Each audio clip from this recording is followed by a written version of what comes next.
দেখা যাচ্ছে না। গরু মাংস কষাচ্ছি রাইস কুকারে। বৃহস্পতিবার, আগামীকালকে শুক্রবার, তাও গ্যাস নেই। কী অবস্থা, বুকটা ফাইটা যায় কষ্টে, গ্যাসের কষ্টে বুকটা ফাইটা যায়, বুকটা ফাইটা যায়। দেখতে পাচ্ছি, দেখা যাচ্ছে না, কীভাবে দেখাবো। এই যে আমি এখানে মাংস কষানো হয়ে গেছে, আলু দিয়ে দিলাম। এখানে আমাদের আলু কাটার এগুলো সাইজগুলো সুন্দর।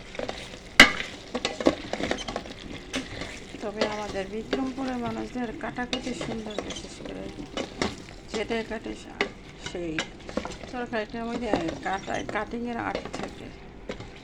এটা সত্যি কথা, এটা মানতে হবে।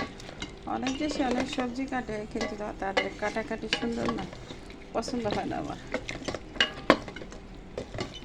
আমি আবার ছোটোবেলা থেকে কাটতে পারি সুন্দর করে, কোটাকাটি। হ্যাঁ, আর হচ্ছে মাংস কষানো হয়েছে খুব সুন্দর করে, যে রসুন রসুন দেব। বিসমিল্লাহ।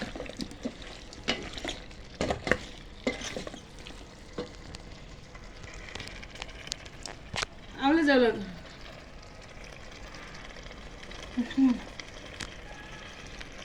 আচ্ছা, এই করতে পাতা লাগে।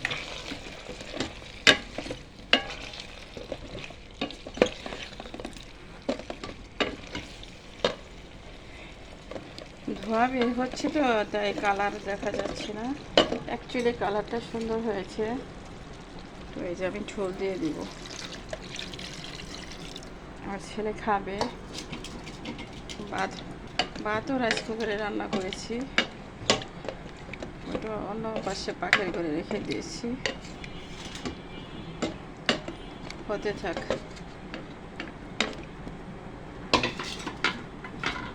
লাস্ট ফিনিশিং দেখাবো, ঠিক আছে? ভালো থাকেন। রসুন, গরু মাংসের